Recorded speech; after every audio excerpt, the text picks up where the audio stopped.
G'day ladies and gentlemen, welcome back to the Australia's Tabletop Wargaming Network for another installment in our Warhammer 40,000 for the New Guy series. G'day ladies and gentlemen, welcome back to the Australia's Tabletop Wargaming Network once again with myself, Scotty D, for the next installment in the For the New Guy series, where we take a look at a codex and some of the detachments it has available that you're able to play with. We walk through the detachment, what it has available, we come up with a 1,000-point list if you want to get started with this detachment, and how much that's going to roughly set you back in Australian dollars to get started. And today is the last video for the moment for the Tyranid Codex, looking at one of their other detachments for the final and fifth detachment currently. We may add more in the future. We'll see how we go. But as per usual, unfortunately, Jake isn't able to join us as he hasn't been able to with all the Tyranid videos. So we will have him back when we jump in to the next faction for the series. But before we jump into the meat and potatoes of today's video, ladies and gentlemen, I just want to thank everyone who has been supporting us over here on YouTube, whether you've been liking or commenting on the content that we have been creating, or you joined us for tournament coverage recently. All of the support you guys provide is all greatly appreciated. And so without further ado, let's jump in to having a look at today's Tyranid detachment, which is Assimilation Swarm. Now, this is the last detachment, as I said, we're looking at for the Tyranids for now, but basically the Assimilation Swarm is really focused around a keyword, which is the Harvester keyword. And so it has a lot of synergy based off that keyword. There's a few units in the Tyranid Codex that has that keyword, and so it really keys around that. You get a lot of buffs, and you can give enemy units buffs for yourself that you are then able to make use of, as well as, you know, regenerating your units as well, because Assimilation Swarm really encapsulates the idea that Tyranids just amass biomass, and they just consume it in their high fleets. So that's basically the idea of what this detachment is all about. So I'm really keen to talk about it. It's one of the least played detachments, I would say, for Tyranids outside of some of the other ones like the Grotmus one and a few others around. But it's really an interesting detachment. I think it does have some good tools, and if you want to play this style of army, I definitely think it's got some legs that you can really flex, but maybe not as much as some of the other detachments we've talked about. So let's jump into talking about the Detachment Rule, which is called Feed the Swarm. In your command phase, each harvester unit in your army can regenerate one friendly Tyranid unit within 6 inches of it. A unit can only be regenerated once per phase. Each time a unit regenerates, do one of the following. One model in the unit regains up to D3+1 wounds. One destroyed infantry model, excluding characters, is returned to the unit with its full wounds remaining. If that unit is an Endless Multitudes unit, up to 3 destroyed models are returned instead. So, very similar to the way Necron reanimation works in that sense, where you can get D3 wounds back to a unit in Necrons, for example. There's a strat for D3+1 if you're being led by a character in one of their detachments, but very similar idea here. It keys off the Harvester unit and keeping your units within 6 of the Harvester units to be able to regenerate them. It's really solid. Also, if you do run other infantry units outside of your Endless Multitudes, you do only get the 1 model back. But if, you know, typically if they're like warriors, or if they're zoanthropes, or if they're raveners, then really what's going to happen is you're more than likely getting D3+1 wounds back to regen a model, unless you are like, okay, cool, I actually need a full model back in the unit anyway. If it's an Endless Multitudes unit, like something like Termagants or Hormagaunts, not 100% on Gargoyles, they might have it. I haven't looked at Gargoyles specifically for this in terms of if they've got the Endless Multitudes keyword or not. If they do, then for those units, you gain 3 destroyed models back as well. They're all 1 wound models, which makes perfect sense for this rule. So it's really cool. It's interesting to see it in Tyranids, but I think it definitely works well, and so it keys off those Harvester units, which is kind of important to have in your army. So now when we get into the enhancements for this detachment, we've got 4 to choose from. We've got Regenerating Monstrosity. Now, this is a non-monster Tyranid model only. Bear that in mind, it cannot be a monster. The bearer's unit can be regenerated up to twice per phase. So typically what you're gonna see this put on is a Warrior Prime. If you are taking a Winged Warrior Prime, you put in a warrior unit, they can get, you know, regenerated twice per phase.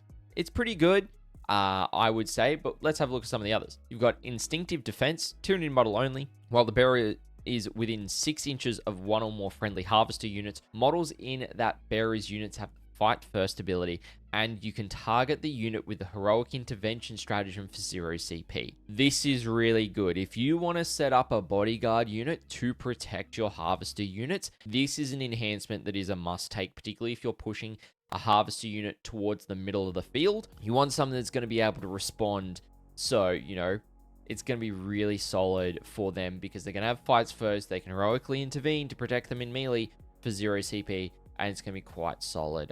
So really good enhancement in my opinion. Biophagic Flow is the next one. Tyranid model only. While friendly harvester units are within 12 inches of the bearer, when they use the Feeder Swarm ability, they can regenerate one friendly Tyranid unit within 9 inches instead of 6. Okay, so there's a bit of strategy with this, a bit of synergy. So what you do is you select something with a decent sized base, maybe a Hive Tyrant, maybe a Tervagon, something along those lines. So then you've got a nice big 12-inch bubble, and you try and keep most of your harvester units within range of that model. And then from those harvester models, you can regen units up to 9 inches away from them. So really, this actually extends the aura range of your harvester units quite effectively, because it doesn't just increase, you know, it's an extra 3 inches on the radius, which when you think about it is an extra 6 inches on the diameter of how much area they're able to actually impact on the battlefield with their regeneration aura when they use the Feed the Swarm ability. So it's actually really solid.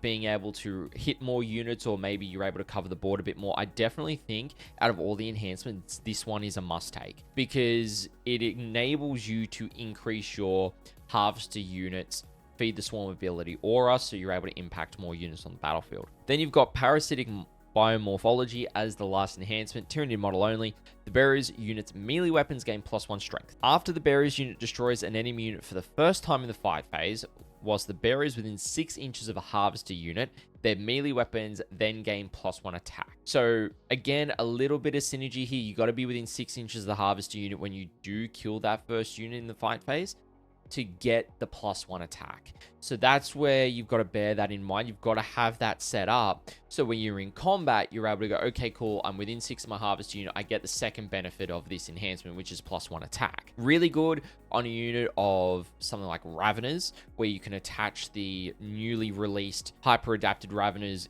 with a regular unit of Raveners and just really increase all of their attacks by 1 across the board and add strength to them as well. They can put out a lot of attacks then with this enhancement for a 10 model unit of Raveners, which is really solid. So that might be something you look to do in this detachment with the newly released models. Overall, however, I don't think there's any that are quite easily like left off the table. I think it depends on the list you're playing. I think if you're wanting to do, you know, a Mega Ravener brick, you could definitely do Parasitic Biomorphology on the Ravener Prime. That's fine. I think if you're wanting to run a Tyranid Warrior brick with a Winged Warrior Prime, you could definitely go Regenerating Monstrosity to make sure that that Warrior brick is just constantly full of warriors no matter what. The Instinctive Defense, also good for something like a Warrior brick.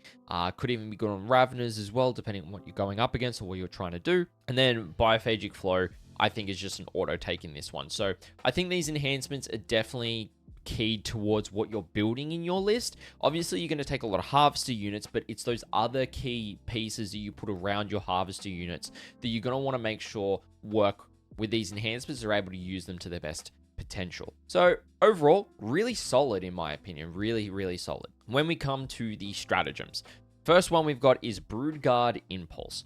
For 1 CP, during any phase, you target one harvester unit that was just destroyed. Until the end of the battle, each time a friendly Tyranid unit makes an attack that targets the enemy unit that destroyed that targeted harvester unit, it gets +1 to wound. Really solid to just be handing out +1 to wound buffs across your army, where you go, okay, cool, you killed a Ripper Swarm, because Ripper Swarms are actually harvester units. So if you actually kill a Ripper Swarm, counts as killing a harvester unit. You can just go, yeah, cool, you killed a 25 to 40 point Ripper Swarm. Sick, here's +1 to wound against you for the rest of the game for the important stuff, which is really solid. We'll see how this synergy plays in the 1,000-point list when I talk about it in a little bit here. Next up, we've got Reclaim Biomass.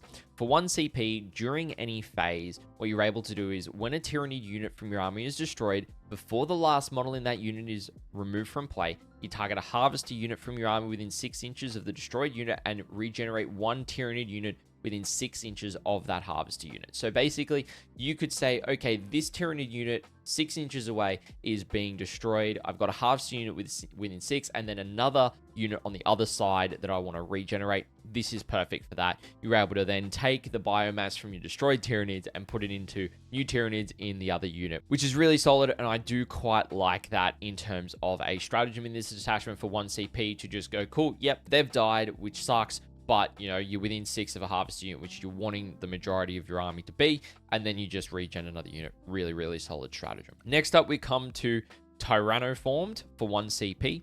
During the command phase, select 1 Harvester unit from your army within range of an objective marker. That objective marker remains under your control even if you have no models within range of it until your opponent controls at the start or end of any turn. For 1 CP sticky objectives, we see this in a lot of detachments. It's a really good stratagem to have, particularly if you're like, cool, I'm going to spawn some Ripper Swarms onto an objective. It's a Harvester unit. Even though they don't have OC, you might have another unit on there, such as like a Parasite of Mortex, for example. You go, yep, cool, we're going to sticky this objective now, and we move away from it. And it's golden, and it's done, which is sweet. So yeah, stickies, really, really solid in this detachment, particularly when you're running some of the units that you want with the Harvester keyword. Then you come to Ablative Carapace. Now, this one is 2 CP. During your opponent's shooting phase or the fight phase, just after an enemy unit selects a Harvester unit as the target of 1 or more of their attacks. Till the end of the phase, models in your unit have a 5-up Feel No Pain ability. If they're within range of objective marker, however, they get a 4+ Feel No Pain instead. Really solid. I can understand why this is 2 CP. It is basically Feel No Pain when you need in the fight phase or your opponent's shooting phase, which is really strong. It can help against mortal wounds as well because it is a Feel No Pain. Being 2 CP is quite expensive. The way to get that down is you probably run a Hive Tyrant in your list at a higher points level so that you're able to go, cool, I'm reducing this to 1 CP. 5-up Feel No Pain or a 4-up on an objective for 1 CP is value. It is really good, particularly if that unit is going to cop a lot of firepower, because then you're able to go, cool, this unit's going to take a lot more to be removed rather than what it would be without the Feel No Pain. So there's some synergy there that you can build into your list when you're taking a Hive Tyrant to get that down to 1 CP, which is super important because then it's a lot more reasonable of an expenditure during your games rather than spending the 2 CP. 2 CP is still decent, don't get me wrong, but I think there's other things you probably want to expend your command points on during your games instead of this one. Next up, we've got Secure Biomass for 1 CP. During the fight phase, you select 1 Tyranid unit that has not been selected to fight this phase. Until the end of the phase, their melee weapons gain the Lethal Hits ability. If it is a Harvester unit, melee attacks they make result in critical hits of an unmodified 5+. That's really solid when you are having a unit that makes a lot of attacks. Not sure what units you likely would want this on. We'll see some of the Harvester units in a little bit that we'll talk about, but I really think that this would be a solid stratagem to use when you have the right units in combat. Giving lethal hits against the right target is solid, and crits on 5s is really good. Now, non-Harvester units, this one would work well also. So if you have anything, you know, if you've got a unit, say Raveners, that are putting out a lot of attacks, lethal hits against a bigger target is really quite solid there, in my opinion. Then you've got Rapacious Hunger for 1 CP. During the fight phase, you select 1 Tyranid unit from your army that just destroyed an enemy unit. Your unit immediately regenerates. If your unit is a Harvester unit and you select 1 model to regain wounds, it regains 3 wounds instead of D3. That's really solid as a 1 CP because it's when you go, cool, I've just killed an enemy unit. I'm going to regen my unit. If it's a Harvester unit, sick. I'm going to regain 3 wounds straight off the rip. Or if I'm an Endless Multitudes unit, I'm going to gain up to 3 models back, which is really good, particularly if you've got Hormagaunts or Termagaunts that are stuck in combat. You can get those models back, which is really solid. So really, I think that one's quite good for some situational use, but Overall, I think the strats are quite good. You've got some damage increases in the lethal hits and the crits 5s. If it's a harvester unit strat, you've got the +1 to wound strat there that just killed the harvester unit. You've got a whole bunch of things like sticky objectives is good utility, feel no pain for defense. It's got some good stuff in there that I'm quite happy with in a stratagem suite. There's a few other things it could have, obviously, but I think all of them work quite well for the detachment that they are a part of. Now, when we come to looking at this 1,000 point lists for the Tyranids, it is actually quite straightforward, but there's a bit of nuance in it when we actually jump into talking about it. So on one of my other monitors, I do have the army list up, and so because there's a lot of units in here that we haven't really talked about before in the series, I'm going to pull them up. We're going to have a bit of discussion about what those units will do in this detachment and why I've chosen to take them for this 1,000 point list. So first up, we've got 2 Parasites of Mortex. Now, they're not epic heroes, so you can take multiple. Now, they don't have the Harvester keyword, but there's an important reason why we've taken them here. So the first one is your Warlord. He has got the Parasitic Biomorphology, which is basically that he gets +1 strength on his melee attacks. And for the first time, the Bearer's unit destroys an enemy unit in the fight phase. Whilst they're within 6 of Harvester unit, they get +1 attack until the end of the battle in the Bearer's unit, which is really solid. So it increases his attacks to actually being up to strength 6, which is solid. He's got 6 attacks that hit on 2s, -1/1, which isn't too bad. But his Barbed I'm gonna struggle pronouncing this one. Oviposota, I think. Excuse that. Like, I'm doing the best here. Basically, it's an extra attack, so you can't increase the number of attacks on it, but you can increase the strength up to strength 4, AP -2, flat 3 damage with anti-infantry 3+. So if you're not going up against like infantry keyword stuff, like you're going up against beasts or swarms or that, you can still like do an extra attack and potentially do something with the +1 strength. But being able to just auto wound infantry on a 3+, -2 at D3 damage is quite solid. So yeah, now the important thing with this guy. At the start of the fight phase, you select one enemy unit within range of this model. That enemy unit takes a battle shock check. Cool. Not the important thing, however. The next one is Parasitic Infection. Now, what this one is, each time an infantry model, note it's model, not unit, is destroyed by an attack made by this Barbed Ovipositor. After this model has finished making attacks, you can add one new Ripper Swarm unit to your army consisting of D3 models and set it up within 3 inches of this model. If you do, that Ripper Swarm unit can be set up within engagement range of the destroyed model's unit, but not within engagement range of any other enemy units. Ripper Swarms are harvester units. So the Parasite is actually spawning Ripper Swarms for you, and that's the important thing in this list. Now, the Parasite of Mortex is a lone operative. It's got stealth. It's also a Synapse creature, so it has that Synapse aura. It's got Shadow in the Warp. And it's also got the Deep Strike ability, which means you can do a lot of fun stuff with the Parasites in this list. You can Deep Strike one onto your natural expansion objective. You can deploy one on the table because it's 12-inch movement, so it can get anywhere it really needs to go. Its defensive profile isn't the greatest. It's T5 with a 4-up save and 5 wounds, so it's quite soft. So that lone operative and stealth really help protect it. So really, you probably want to send one to your natural expansion objective, and you probably want to send the other deep striking in to your opponent's backfield trying to go for their home. In this list, that's probably the way you want to play that. It'll do quite well to clear any chaff in your opponent's backfield, particularly if you're killing infantry, you get those Ripper Swarms that are able to do that damage. Then you've got 2 units of 20 Termagants. Now, the Termagants are the Endless Multitude units that you can bring back 3 models whenever you activate your Feed the Swarms ability. It's really solid. You can give them a variety of different weapons, kit them up however you want, but their main thing is that they do have a reactive move when an enemy unit moves within 9 inches of them, either through a normal, advance, or fallback move.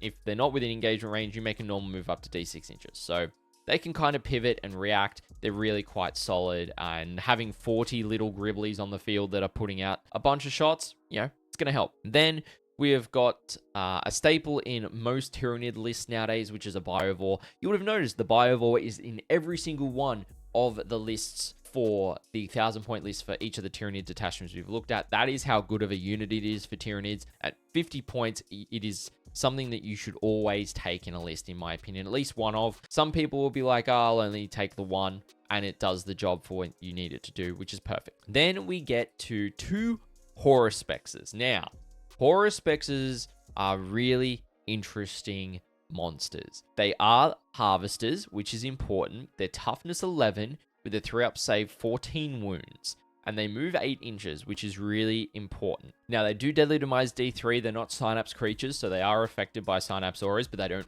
emit it themselves. And they've got Grizzly Spectacle. Each time this model is selected to fight, after it resolves its attacks, if one or more enemy units were destroyed of those attacks, each enemy unit within 6 inches of this model must take a battle shock check. So it does more battle shock stuff, which is super important for your army. It puts out a lot, and I mean a lot, of melee attacks. So it's got the Grasping Tongue, which is its ranged weapon. It's only a single attack, hitting on 3s, strength 6, -2, but it's D6 +1 damage with precision. So this guy can snipe out characters and potentially hit and kill characters if they don't pass their save against this guy, which is really important. In terms of combat, he's got the Ravenous Maw, which is 14 attacks, hitting on 3s, strength 7, -1, 2 damage. That is a lot. And then he's got the Shoveling Claws, which are 4 attacks, hitting on 3s at strength 14, -2, D6 +1 damage that are extra attacks. So this guy is really good at whatever threat you want to throw at it. Oh, cool. You want to go and hunt an Armiger, for example. You can throw the 4 extra... You throw all the attacks at it, but you've got the extra attacks that will be able to actually kill it because of the D6 +1 damage. So this thing is really solid. These are the 2 beasts that you are wanting to keep alive at all costs because they are the main damage dealers in combat in this list. So you're wanting to constantly be regenerating them every turn. You're using your strats to keep them up above 50% of their wounds or above the bracketing so they're not suffering the -1 to hit, which is really important. And they're relatively tough to deal with unless your opponent has a lot of like high strength weapons of like strength 11 or higher that can adequately deal with this model. So yeah. Bear that in mind, but these guys are really solid in this list, and they actually enable a lot of the list to do what you want it to do. We've then got 2 Neurolictors, so these guys will emit Synapse for you, which is really good. They're Lone Op and Stealth. They've got a 4-up Invulnerable save. They infiltrate as well, so you can kind of set them up in no man's land before you have anything else come in. So you're able to have them in positions, emitting that Synapse aura, so then when you send out the Termagants and send out the Purhcasing, you've got the Synapse there to help their leadership on the 3d6 there as well as all the stuff, if they destroy an enemy character, you get 1 CP. You can select a unit during command phase to take a battle shock check if it's within 12. You've got the Psychological Saboteur aura. When an enemy is within 12 inches, when they make an attack, it's -1 to hit. Each time a friendly Tyranid model makes an attack that targets that unit, you add +1 to the wound roll if that unit is battle shocked though. So you kind of got to go, cool, you've got to make a battle shock check, and then you get these buffs against them, and they get debuffs against you. But it's still a really solid unit. Yes, it's not a harvester unit, but it kind of helps with Synapse, and it's a really solid model to have in your list for 80 points to really kind of spread out Synapse quite safely. And then last but not least, we've got the Psychophage. This guy actually got a massive revamp post its release. So it's a 12-inch movement model with toughness 9, a 3-up save, 10 wounds, with 3 OC, which is quite nice. It does have the Psychocastic Torrent, which is a 12-inch D6 shot flamer, strength 6, -1 damage that ignores cover. You've got in combat, it's actually pretty decent. It's 6 attacks hitting on 3s at strength 6, -2 damage. That's anti-Psycho 4+ with devastating wounds. So bear that in mind. If you're attacking a psychic unit, you're getting the dev wounds on 4s. So that's really quite solid there. Now, he does have a 5+ Feel No Pain. He is not a Synapse creature, but he is affected by Synapse, so bear that in mind. However, he's also got Biostimulus. In your shooting phase, after this model is shot, select one enemy unit, hit by one or more of those attacks until the end of the turn. Each time a friendly Tyranid unit makes a melee attack that targets that enemy unit, you improve the AP by 1. The same enemy unit can only be affected by this ability once per turn.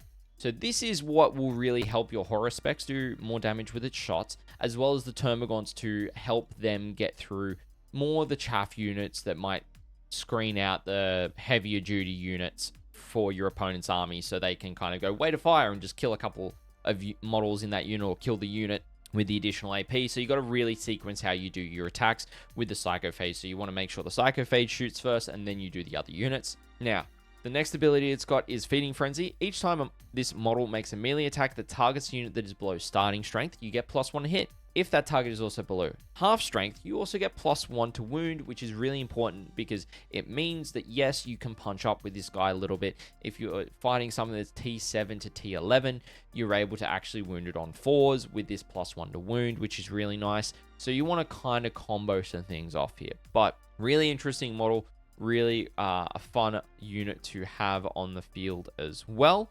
And I'm kind of, keen to see how it actually goes. And it's 110 points, but it works well in this kind of list because it's a force multiplier for what else you're actually able to do. All right, so with that being the list, let's have a look at how much it's going to cost for you to put together this list. Now, this is before the GW price rise on October 6th, so bear that in mind as well, ladies and gentlemen, because Games Workshop have decided they're going to increase their prices for, could be on average 4% across everything. It could be less than 4% for individual kits. It could be more than 4%. We don't know. They've just decided to do it. So we've got 2 Parasites of Mortex that are $72 from GW or $59 from discount retailers that I've found online, for an example here. You've then got 4 boxes of 10 Terminators, and they also come with a Ripper Swarm in each for $77 each from GW or $61 from an online retailer. The Bio-Evil, as per usual, is $86 or $68. 2 Horror Spexes, $115 from GW. They are a direct line item, so maybe you're able to find it a bit cheaper than $110 from some discount retailers, or maybe your local store does 10% flat across all GW stuff. It'd probably be a bit cheaper to get these guys through them. The Neurolictor is $74 or $59 for each of them, and then the Psychophage is either $100 or $79 online. And so the cost comes in at just past $1,000, which is $1,020 direct from GW, or just under $850 from online retailers at $847. You could probably get that down a little bit further, depending on where you get the Horror Spexes from, being direct order items, so just bear that in mind. But overall, the Assimilation Swarm is quite an interesting detachment. It's not one that you really see a lot of players playing around with, but it's got some fun stuff. Like, by having those Ripper Swarms in with the Parasites in that list, you're able to spawn them, and you've got enough to actually make at least a unit of full 3. You probably want to grab more Rippers, of course, but it actually enables you to go, cool, here's more Harvester units. I'm constantly spawning Harvester units when I kill infantry models, so that's what the Parasites want to go after.